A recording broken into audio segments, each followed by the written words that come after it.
We're happy to have her on the call. Our guest speaker today is Ms. Rebekah Ratliff. Hi, Rebekah.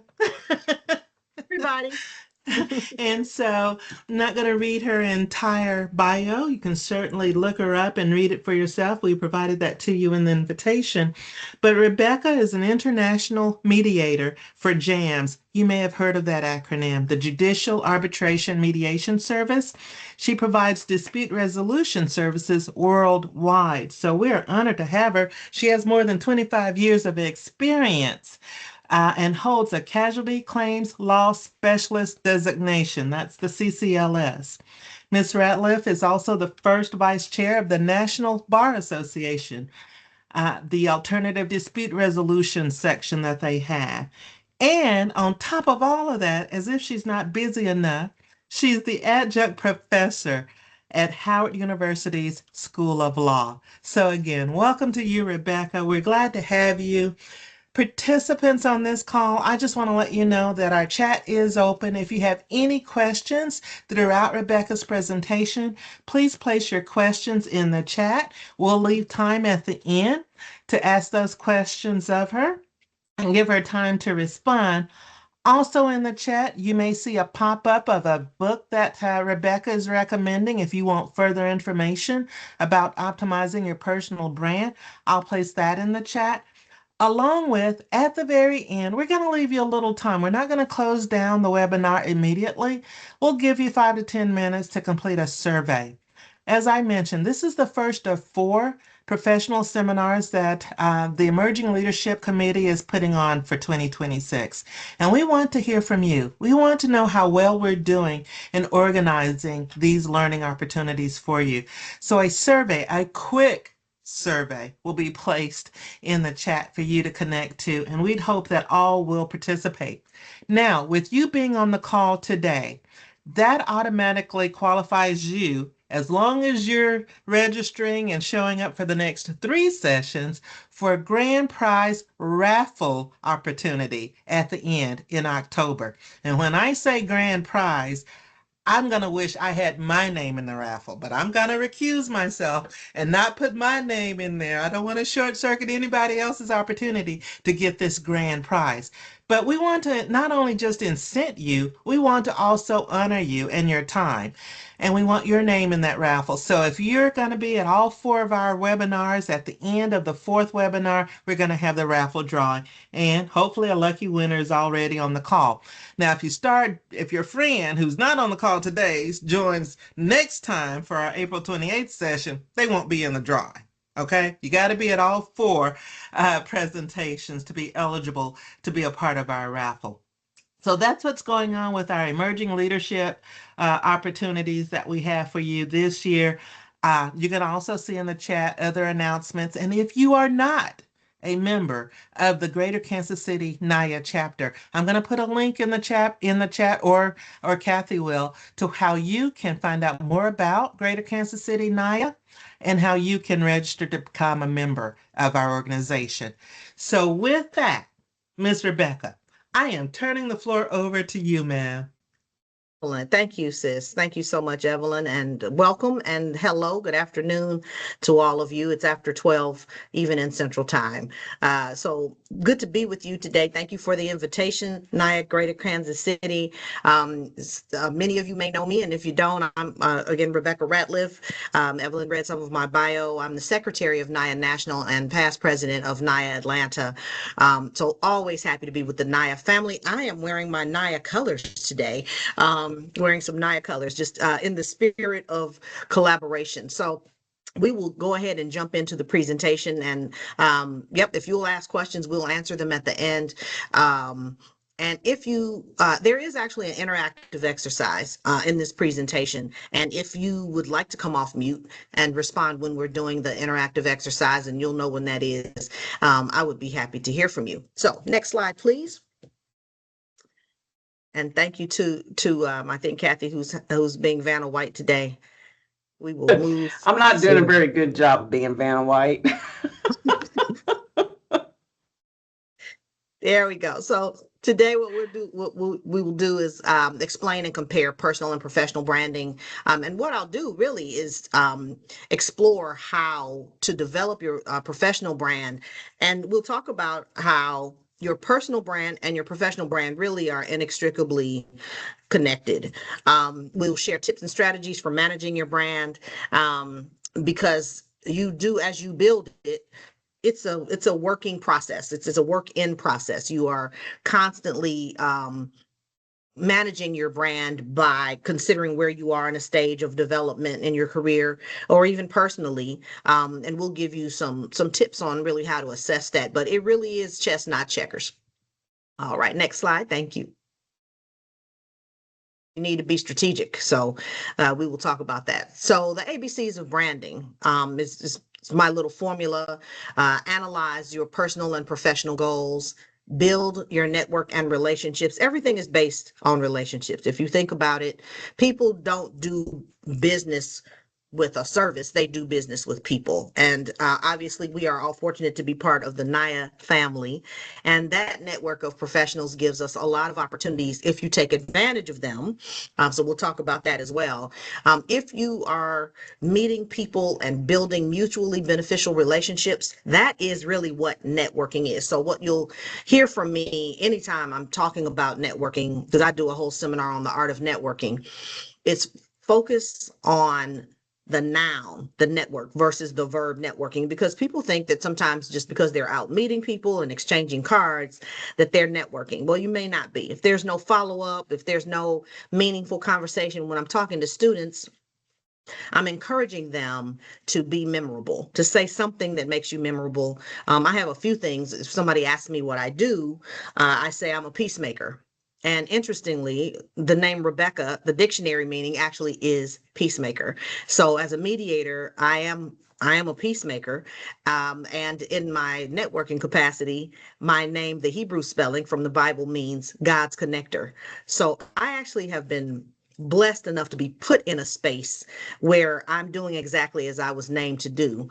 And we all have a purpose and gifts are individually assigned. So, always be yourself. We'll talk about what that means and what that looks like also in this workshop.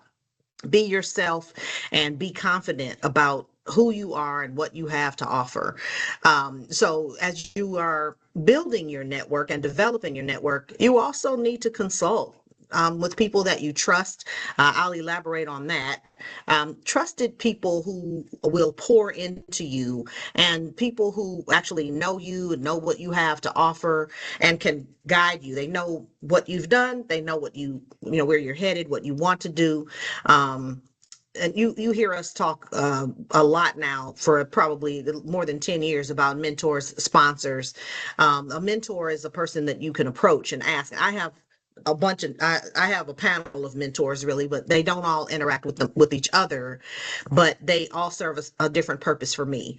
And I do check-ins with my mentors. I drive that relationship. I'm the person responsible for making sure that they know what I'm doing and what I'm considering as next logical steps in my career. And some of them, of course, you have personal relationships with as well. And sometimes mentors are outside the industry, inside and outside the industry. They can be colleagues and friends, but you definitely want to be intentional about how you're branding yourself and about feedback. You'll see a whole slide on this. Feedback is a positive thing when it's constructive, but that's why it's depending on your communication style and what you need as an individual, you have to be careful and discerning about who you engage as a mentor, because you want to be sure that your mentor has your best interests at heart. And also a mentor can dream for you beyond your capacity to dream for yourself. I have been the beneficiary of that, and it's just been really an amazing ride for a person with my credentials to be a law professor. I've never spent one day as a law student, but the insurance industry did that for me. Well, God did that, but I was listening. I'm a good listener. I like to learn. I'll mention also just really briefly for anybody who hasn't heard, the difference between a mentor and sponsor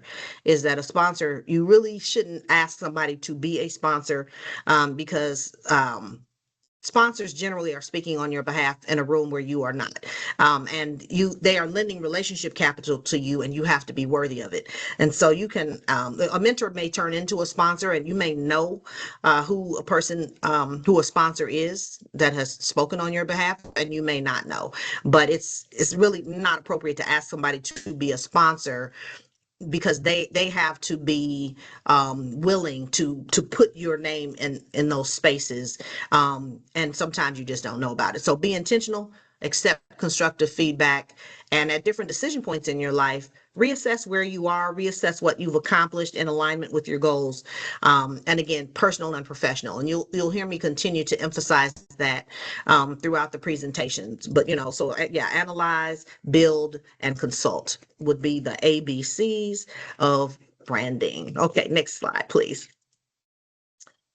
So when we are, I'm going to drill this down, because when we're talking about personal brand, remember that what you do personally affects what you may be able to do professionally. I'll give an example. When you're posting on, some people believe that when they're posting on maybe Facebook, which is a personal network, that it doesn't affect your brand on LinkedIn, but it may actually. When people are watching, people feel like, well, that's my personal, social media page, Instagram. I'm careful about everything I do. And it's because your personal brand does bleed over into your professional brand. So I would ask you to consider that.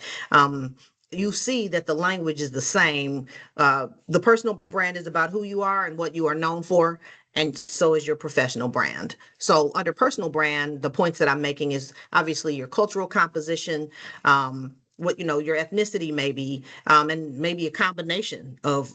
I'm a Heinz 57 in ethnicity. Obviously, I identify as Black, but I am a combination. I even have some British and Irish, some East Indian, and when I did my DNA test, I figured out that obviously my 80% African ancestry combined with India, and my Caribbean ancestry is Trinidad and Tobago. So cultural composition, we get, we don't always know who our ancestors were. We didn't maybe interact with some of them, and so who we are, and how we show up is a reflection, or product of where we come from, in all different all different areas of our lives. So that value system that you get from your family, the communication style that you have, or personality style. Some people refer to communication styles as personality styles. And I know now, more recently, psychologists have a problem with that, because a person's makeup, who they are and what they need and how they interact and how they see things, is so complicated. It's so complex that, in the psychological world, they don't like to use personality style, because there are so many components that go into an actual personality style. So I'll use communication style. We're actually going to do an interactive exercise around that today for you. So have a pen and paper in front of you, if you would like to engage, and maybe consider some things that I intend to teach today about that. So rules of engagement: you have some non-negotiables in your personal life. You have non-negotiables in your personal life. You have non-negotiables in your professional life. Rules of engagement. What do you require? Some of you may have heard the saying, you have to teach people how to treat you. I fully agree with that. Even in your, there just have to be, even in your personal life, there has to be some boundaries, some things that you just require for self-preservation, and that is okay. It is okay to set boundaries around your personal brand. Same thing around your professional brand. There are some things that I go to conferences, I'm out, and depending on the activity, I just don't always participate in activities that are going on, that other people choose to do, because I don't want my name or my face associated. I don't want to appear on somebody else's social media and pictures, in certain environments. I'm very protective. I'm an arbitrator. So, I have to be careful about how I'm seen and how I'm perceived.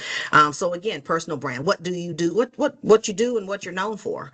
Um, Anybody who personally knows me knows I have a great sense of humor. But in a professional setting, I'm not the comedian that I am in my personal life. Now that doesn't mean that I'm not being authentic. What it means is I understand, I'm reading the room. I understand my audience. I'm being discerning. I'm using emotional intelligence. And that is there is a difference in a professional context. And so if I want to be respected for the work that I do as a private judge, that's what an arbitrator is, then I have to be, I have to conduct myself in a certain way when I'm out in public. And I'm an entrepreneur, so I want to be retained in business as well. So I can separate my personal activity from business activity, and that background and experience that I use from the insurance industry. I'm a former commercial claims professional. For 25 years, I handle commercial matters in most of the 50 states and internationally. So now, as an international mediator and arbitrator, I use my subject matter expertise that I got from the insurance industry. So again, those skills. Soft skills and technical skills that I amassed from the insurance industry, I use as a mediator and arbitrator. I took my favorite parts of my work from being a commercial claims adjuster, investigation, evaluation, negotiation, and rolled it 10 years ago into my own mediation, arbitration, and consulting firm. So again, the communication style, what am I known for? How am I seen by various, by colleagues in the various circles where I do business, and then my non-negotiables in business. Next slide, please.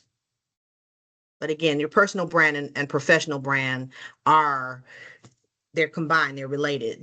One impacts the other. So when you're setting goals around your brand, again, personal identity. So we talked about who you are and what you're known for, but here, what do you want to be known for? So when you're setting goals, this is a projection of what you're looking to do, in addition to what you have already accomplished. So under your personal identity, what do you want to be known for in your career, and in your passion work? You got to have, when you spend so much time in a career working, you should also have something that you enjoy, something to look forward to. Somebody said that collections are good, like whether it's magnets or keychains or shot glasses, because when you are foraging for these collectibles, you always have something to look forward to. And it's a very simple concept, but I really like that. And you have to have something that you're passionate about. And when you have a mindset that you are looking forward to something, that you're in search of something, it also influences, that mindset actually influences how you view your potential and opportunities in your career. So your professional identity, again, what do you want to be known for? So again, we talked about what you are known for, but what do you want to be known for in the future? What's going to be, that dash between your born date and the date that you expire? What's going to be in that dash? What did you do in your career that was meaningful to you, and what do you do that is passion work for you? And some of you know that I'm the founder of HBCU Impact, which is a nonprofit. That's my passion work. I get to sow into young professionals, well, young people who are in college, early career talent, looking for opportunities in insurance risk management, financial services, and law. So my adjunct law professorship at Howard is directly tied to my ability to bring graduates from law school into insurance related legal careers, or the other way around, legal related insurance careers. So we are actively working with more than 50 schools and students. Some of you have seen them at the NIA conference.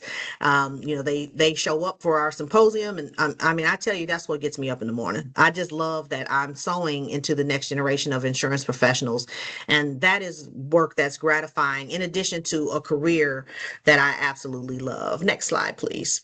So I really have found, we all were born with a purpose. We have something that we are intended to do to make ourselves happy and to glorify God who gave us the gift. It is what I believe. And so I will encourage you to showcase your skills. Bragging on yourself is kind of hard, but the way you get to what you want to do next and discovering, maybe what your passions are, is talk about yourself. Think about what you have accomplished. Think about the things that you've done and things that you want to do, because how will they know if you don't tell them? How will they know? And often when I'm talking about the things that I've been able to accomplish, I will say, I'm not bragging, I'm testifying. And that is the truth. But, when you have been able to experience things that you didn't see coming, that's just nothing but a blessing. And even the challenges that come with it, because that's how the big teeth can't come in unless the little teeth fall out. So, you have to experience some bumps in the road. And what I tell my students is the way you get over a speed bump is what you keep your foot on the gas. So when you're talking about yourself in environments where the opportunity presents itself, don't be shy, because they won't otherwise know. I know when I was leaving corporate America, it was becoming more popular for not only managers to give you their feedback, but there was the company that I left when I left corporate America. There was an opportunity for me to to fill in blanks on what I felt I was accomplishing, what I had accomplished in my career, and what I was, my projections for, 3 to 5 years in the industry. So again, be willing and able to talk about yourself. You can keep a little brag book. When I left corporate America, I started to print invitation letters and different flyers that I was on for speaking. And I have them all in a laminated 3-hole punch, 2 big bound notebooks now, because I have been able to not only look back myself and see what I've been able to accomplish, but I have been able to show other people what I've been able to accomplish when the need or opportunity comes up. Next slide, please. So don't be shy. All right. So leveraging your brand. How do you leverage your brand? You can leverage your brand in person by going to conferences. The NIA conference, obviously, our regional conferences, the forums, are places, and other conferences in the industry are opportunities for you to show up in person, networking events in your chapter. So NIA is rich with opportunities to leverage your brand in person and online. This is an opportunity. You should be looking through where names exist on the Teams or Zoom screens. You should be going through and putting those people into your LinkedIn network. Just go ahead and reach out and see if they'll connect with you. That's one way. And I will tell you, anybody who knows me knows I ride LinkedIn. And what I know about posting on LinkedIn is that people mostly are paying attention to, I mean, I can't keep up with other people, but people are paying mostly attention to themselves. But so they don't know when I was somewhere, they just know that I was somewhere. And that's a benefit to me, because when I meet people, or I see people, they say, well, you are everywhere. And I mean, like, sometimes I've been home for 3 weeks, but they have no idea. They just remember that they saw me somewhere doing something. And that's a benefit. Because again, people aren't, spending that much time on Rebekah Ratliff. But, they just remember that they saw me. And I always appreciate the mention when, we should be cheering each other on. So leveraging your brand not only means what you're doing, but hit that like for somebody else. Again, that's all a part of building the network, putting people in a position where they can see that you are put behind them, pushing and cheering them on. Sometimes I have friends in the industry. I will tell you, Kathy Collins and Evelyn Boswell are 2 people who I know when they tell me they're cheering me on, I can actually feel that. Like, I know that my sisters are cheering me on, and I'm doing the same for every little thing and every big thing that's happening in the industry around people that I care about, because I know how hard it is sometimes for us to show up and to be, acknowledged for the things we accomplish. So publications, I do a lot. I'm a published author. I was part of an anthology of women. So I'm a published author now. I just couldn't get to finishing my own book, so I took the opportunity to write a chapter in a book with some other formidable women, and I'm very proud of that. But I also publish a lot of articles in the industry. National Bar Association, American Bar Association, JAMS puts out articles. About me, and industry speaking opportunities. I I choose speaking opportunities that make sense. Obviously, I'm an entrepreneur, so I need to market myself, and I'm not embarrassed to do that. What I kill, I eat. That's the reality. So I have to be out there. I have to be present, and I have to show my face. So visibility and viability are parts of how I leverage the brand that I have built. I'll just for a second, I'll mention HBCU Impact one more time. That acronym stands for Insurance Mentoring Program Advanced Career Track. But I will tell you that I am known on 4 continents as the insurance auntie. That's part of my brand. I have students, young people, and professionals all over the world calling me Auntie Rebekah. That is part of the brand that I have built because of the work that I do. And some of it is my mentoring of people in the industry and outside of the industry, who have approached me and asked me to enter into a mentoring relationship. So I can't be shy about how I put myself out there, but I am strategic. So where? So we talked about the how. Where?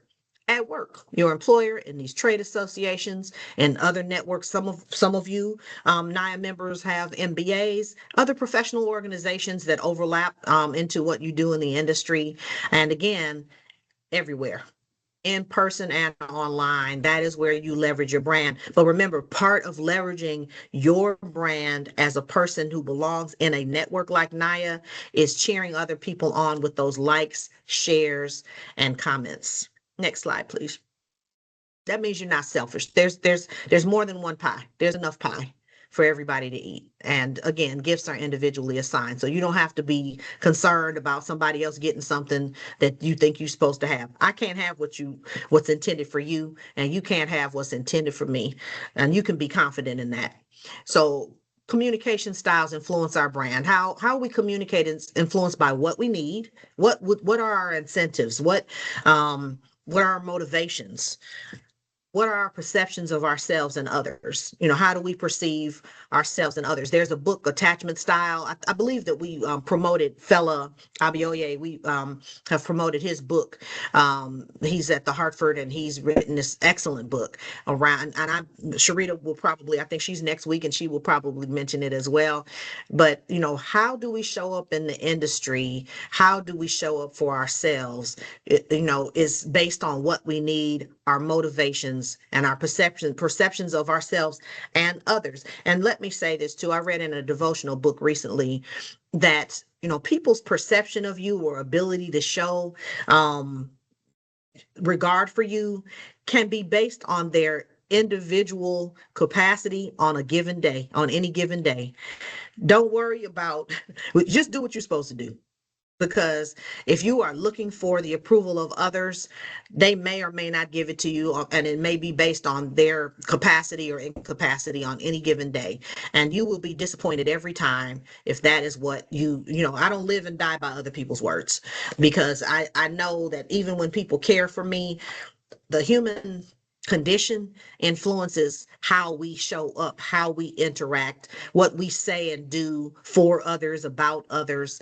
And so I have just, I'm a little older now, so I've also learned that people don't always intend to disappoint you, but in our human frailty, we just do.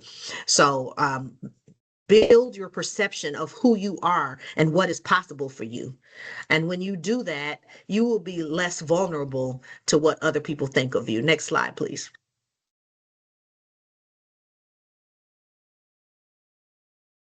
So we're getting into the exercise, and it's a little interactive. I won't spend a whole lot of time on it, but who do you think you are? And the reason I'm asking that question is, again, we're going to go through communication styles. And I use the DISC model. I have been teaching DISC for probably close to 30 years now. And the different communication styles or personalities really don't disappoint. I will say this, there's no right or wrong answer. This is time for your pen and paper, and you can come off mute and interact if you choose to. What you will discover maybe in this exercise. If we were in person, I would divide the room in 4 quadrants, and I would ask, are you outgoing and task oriented, or outgoing and people oriented, or reserved and people oriented, or reserved and task oriented? And I tell you, I teach lawyers and judges and students, and it's always very consistent. Usually opposites attract, and there's usually a combination of personality styles or communication styles.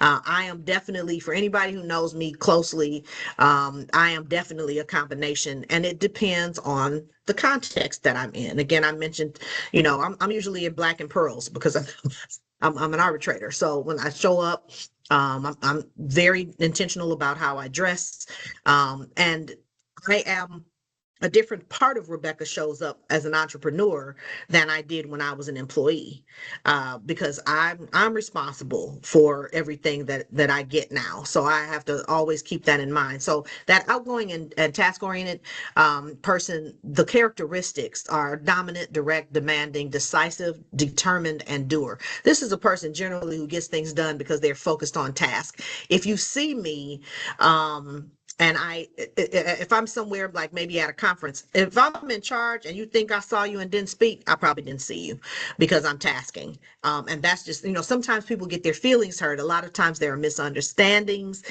with people in different networks, or, sorority or whatever, a fraternity. You think somebody is actually being dismissive or just ignoring you, and they just may not have even seen you, because when you're in charge of running a program or something, you got your mind on that. And depending on how much personality style or communication style you have in you, you have to focus, because if you don't, things will fall between the cracks.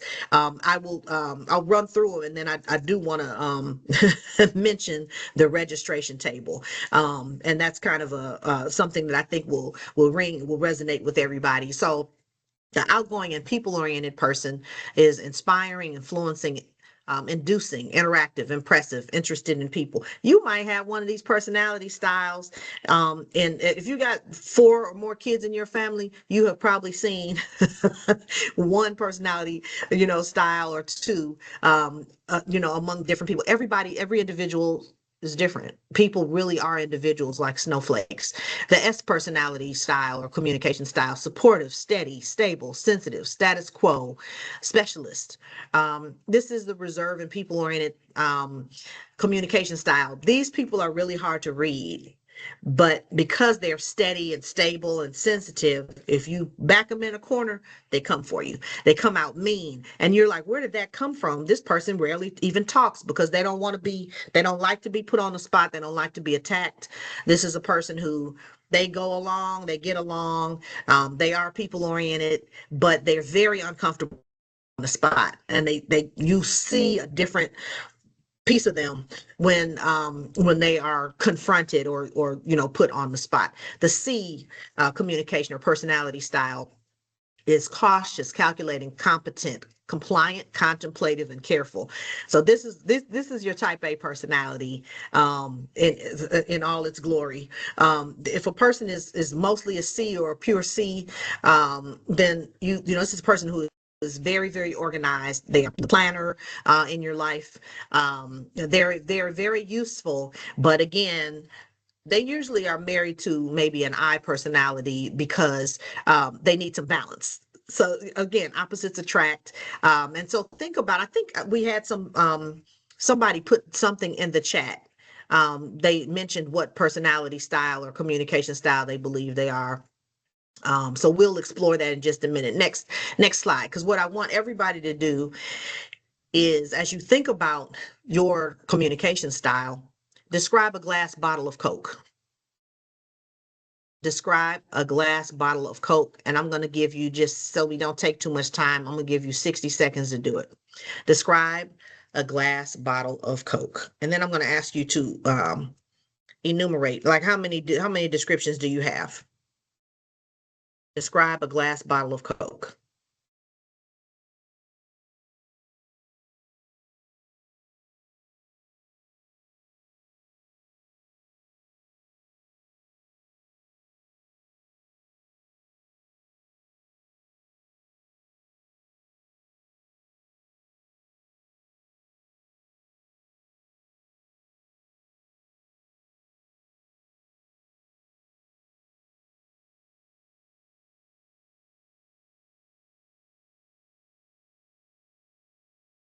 Mm-hmm.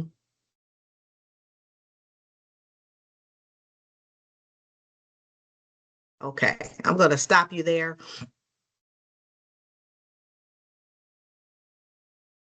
Okay, so I'm gonna take some descriptions from. Okay, so I know that Vanessa and Evelyn responded, and I don't know if anybody else did.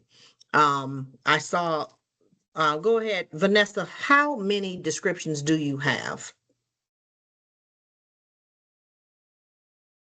Oh, I think I had 4 or 5, but there was some I couldn't get out into the chat fast enough. So we'll say you had 5. Evelyn, how many did you have? 1, 2, just 3, I think. Okay. Okay, you had 3, and I'm going to ask you to tell me what you, because I can't actually see anything but this screen and a Mhm. couple of screen. So is there anybody else who responded? I'm going to I use the don't two of you. I don't see them in the chat. Okay. You So want to let's come go to off? the, and yeah, if you can come off mute if you want to say out loud how many descriptions, and then, oh, by the way, Vanessa, what are your descriptions? My descriptions were the bottle is swervy, Mhm, curvy. I had on there that it had a red and white label on the mhm. middle. It had a bottle cap and it was filled with soda. Okay, thank you for that. And Evelyn, what were your descriptions? I just mentioned it was hourglass figure, Yep. impressive banner calling for you to take a sip. Yep. Okay. And see, I know you both, so I'm gonna ask you for. And I think, was it Craig? Somebody put in the chat. Somebody did put something else in the chat. Yeah, Craig mentioned it's sody pop. Sody. Yep. Yep. I know that. I wonder if Yeah. Craig is from Florida. Where are you from, Craig? So what? If you would change it to the next slide, and we're gonna unpack this just a little bit. So, Vanessa, how did Oklahoma? Okay, okay. How did you describe which quadrant, Evelyn, did you say you belonged in? I'm I am an I. you're in, so when I saw um Coke bottle figure the figure, well, I know you're an I. So because the eyes always say that. That is always, now Vanessa hit on it, but the eyes always say Coke bottle figure. That is, I can always, because what you didn't say Coke bottle figure, I but said you said hourglass. hourglass, Mhm, yeah. So mhm. that's always a description because it's a fun description of the Coke bottle. Yep. And then Vanessa, what quadrant did you identify in? Task probably. Okay, tasking, yeah, because I know that you have some you're very steady, but yeah, task oriented as well. So yeah, and your descriptions were, yeah, swervy, red cap, soda. I mean, very descriptive, get right to the point results. And most of the Mhm. time when and Craig, where did you identify, Craig? What quadrant? Let me give you an opportunity to say that.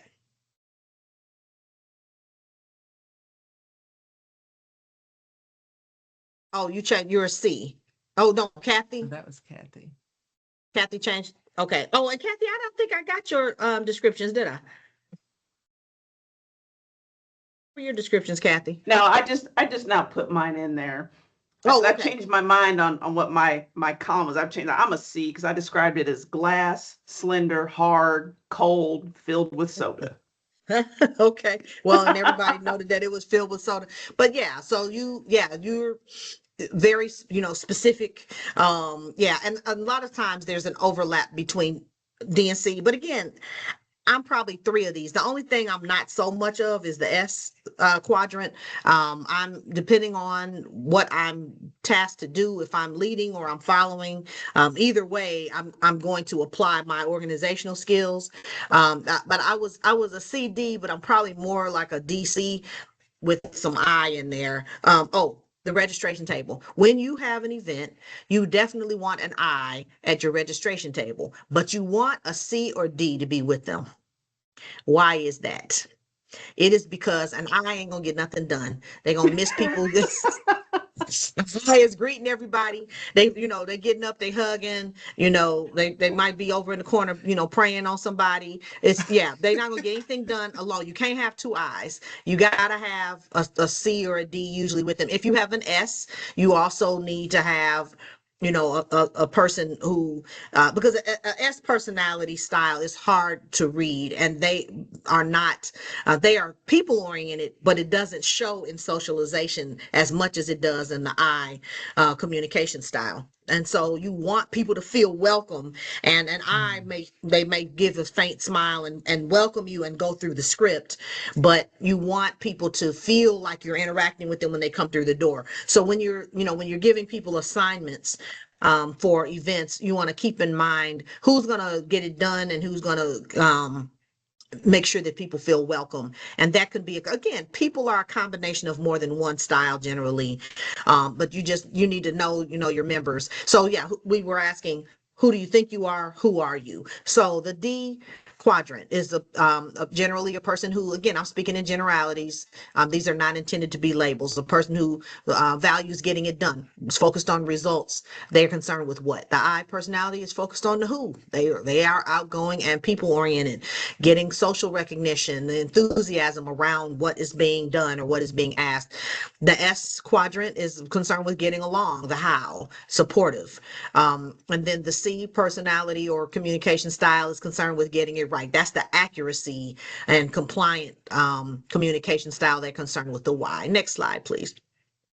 And it can be, when you think about that, the reason that I even offer this is because when you are out at a networking event, you're going to encounter different communication styles. And you need to understand that if you encounter somebody in the S quadrant, it's not that they're not interested. It's just the way they communicate. They just aren't loud, and they're not loud about it. But you can also figure out ways to exit a conversation if you feel like you're not getting something out of it. You can act like you saw somebody, or you can say, oh, excuse me, I need to run to the bathroom, the ladies room or the men's room. And you can excuse yourself from a conversation that's not productive. But in a networking setting, it's important to be able to identify that you might be in front of somebody who is an opposite communication style than you. So the reality check, authenticity, and we're going to explore that for a second, and self-awareness equals reputation. So in personal context, what is the scope of the relationship? Know your audience. You got to understand context, and basically be discerning about how which part of Rebekah. It's always Rebekah, but which part of Rebekah shows up. And I will say, we bring your authentic self to work. We say that, and we mean it, but we don't qualify it sometimes by saying, when you are meeting people, even in your personal life, depending on the depth of a relationship, you ain't telling everybody your business personally, and you don't need to be telling everybody your business professionally. And that's just the way it is. So it's, that you have to have some wisdom and some emotional intelligence around context when you are talking about authenticity. So again, in that professional context, what is the scope of the relationship? Maybe you're talking to a mentor that you can confide in, but maybe it's just a colleague. And there is a difference between a friend and a work friend. So you just have to know, depending sometimes on your communication style, you you have to have these considerations when you are interacting. So next slide. Oh, hold on. Okay. There we go. Okay, so when you are um, managing your reputation. That's something that was specifically mentioned in the promotion of this program. Be consistent and exhibit professional behavior. If you're in a professional context, exhibit professional behavior at all times. Know what that looks like. You can sometimes some things you can turn on or dial down or dial up, but be consistent, because what you don't want is for a mentor or somebody who is potentially a sponsor to not know what they're going to get from you. Because for me, if I don't know how you're going to act, I'm not going to take you places with me. So, and that's virtually or in person, because I have developed a reputation. Again, part of your reputation management and the development of your brand is understanding context and what's called for at a specific time or event. Next slide, please. Okay, so here, emotional intelligence. Um,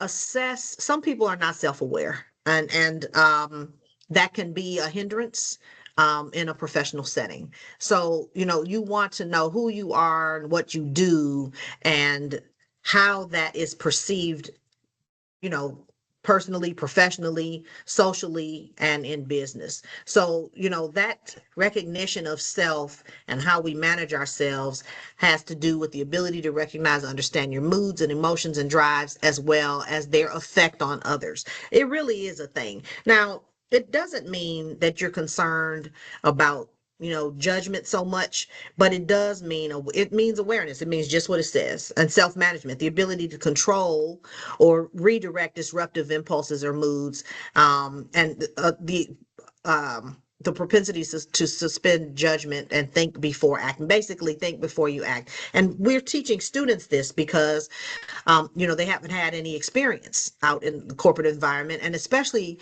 to be honest, if we're dealing with HBCU students, sometimes, well, in any school, it's possible that a student might be first generation college, but that is resounding in historically Black colleges and universities. And we want them to be prepared, because when you leave an environment where everybody looks like you and you go to an environment where almost nobody looks like you, it is a culture shock. And so some of the things that we are talking to our students about is how to show up, how to be seen, read the room, follow custom.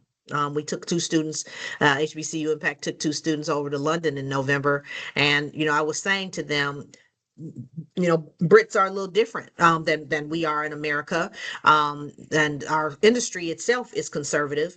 But just watch and see how they're interacting, and what they're doing when you have these opportunities at the sponsor companies' offices. We were just coaching them on how to show up as your best self for what the environment calls. So again, that social awareness, the ability to understand other people. It does matter. I mean, you can show up as yourself, and regardless of how other people show up, and regardless of and you can act how you want to act regardless of what the environment calls for, and you can be ostracized, and you can be isolated, and you can be left out of opportunities. It doesn't mean that you're not being yourself. It means that you understand emotional intelligence and how to read the room. It's emotional IQ. Next slide, please. And we do a whole session around this with our students, because they're young and they're learning how to interact. So consulting, that third piece of analyze, build, and consult. Feedback is a gift. That's why you need to be around people who you trust and ask questions, and plan with them your goals. Next slide, please. Feedback is a gift, period. All right. So are you out of your comfort zone? Out of your comfort zone is where the magic happens. If you're in your comfort zone, you're missing opportunities. It's important to consider what you don't know.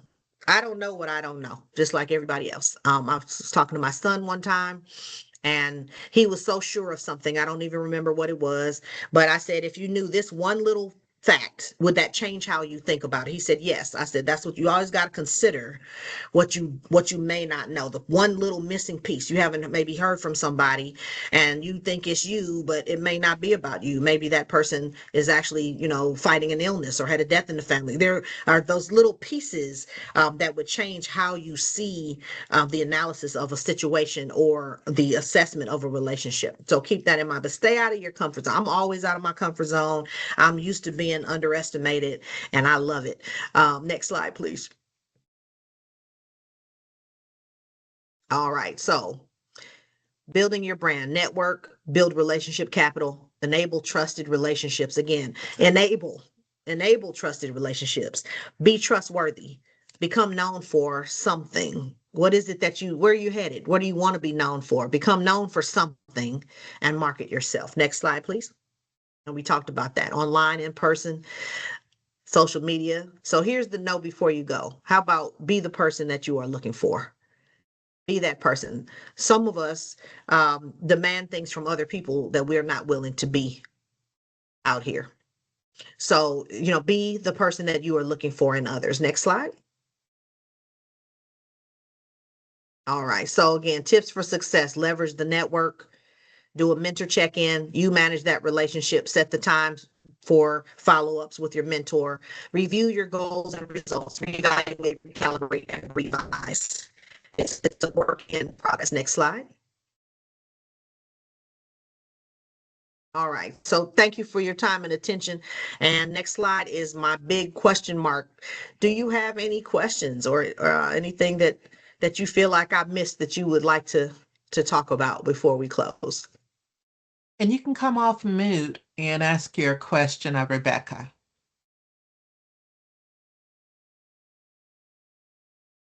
Rebekah, while those questions hopefully are coming in, I just want to thank you. Thank you for investing in us this lunch hour, for sharing with the Greater Kansas City NIA chapter. We greatly appreciate you. When we see you, there's that smile. And when we hear Auntie Rebekah, that's just family, you know? That's relationship, that's trust. And we love that about your brand, the young people calling you Auntie Rebekah. Thank you. Makes us feel connected for sure. When you And look us around, old there's folks not so too. many of us, right? And so when we see that family relationship and hear that name being called out, it connects us. It means something. Yep. Somebody asked which four continents: North America, Europe, Africa, Asia. Us old folks call you auntie too. Yeah, yeah. I'm the insurance auntie. Yeah. Uh-huh. And the students know, because I'm the one when they're showing up for that, um, for the symposium, the annual symposium that is pre-activity denial conference. I tell them all the communications. This is a professional conference experience. I It tell, is. of course, our campus, our faculty, relationships. Yeah. Don't walk into the Marriott, because it's going to be a Marriott or a Hilton or something. Because we give you that full experiential opportunity. Don't walk into the Marriott with bonnets, short shorts, or fuzzy slippers. I mean, Mhm. like, yeah, I'm that auntie that'll pull you over in the corner. I'm not going to embarrass you and, in front of everybody, but that relationship, Mhm. I mean, these students have come to Mhm. trust me, my brand, and the HBCU Impact brand. And we are also Sure. protecting the brand of our sponsors. That's where, Mhm. again, you go beyond just thinking about what yourself and what you're trying to accomplish, but the companies that entrust their brands to us and the schools. So we're True. talking to, yeah, that's what we're protecting, all of that. And I don't want my D&O insurance hit at a HBC. And I tell the students, I can't be the meme of the conference. So Yeah. yeah, if you mess up one time, you can't come back, because we cannot risk the brands of, the organizations that have, that, trust us to bring around the right students. So yeah, but we all have a brand to protect.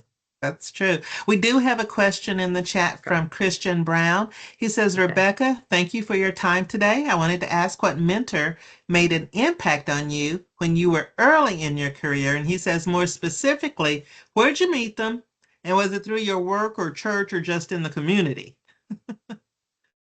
So I'm going to give an answer that a lot of people might give. My mother was my early life and career mentor. And then I'll give an early ADR because I'm an alternative dispute resolution professional now. I'll give that answer too because it was obviously after my insurance career. My mother had us all reading. By the time we got to kindergarten, we were all reading. 3 out of 5 of us got promoted in school. They just took us out of one grade and put us in another grade because my mother, she taught us everything to rhythm and she taught us all 66 books of the Bible. By the time we were 3 years old, we could recite. My mother was my first teacher. And she never told us what we could not do. What you see in me is that I embrace my godlikeness.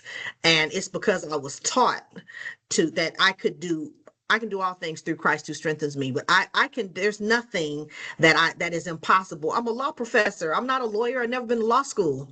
I mean, like the things that I have been able to do with a bachelor's degree, the spaces I get to go in, that is because I'm walking in my purpose. But if I would, I mean, I'm exaggerating a little bit. If any of us would say to my mother, I'm gonna ride my bike to the moon, she would say, well, make sure that you got reflectors on the front and the back so people can see you coming and going.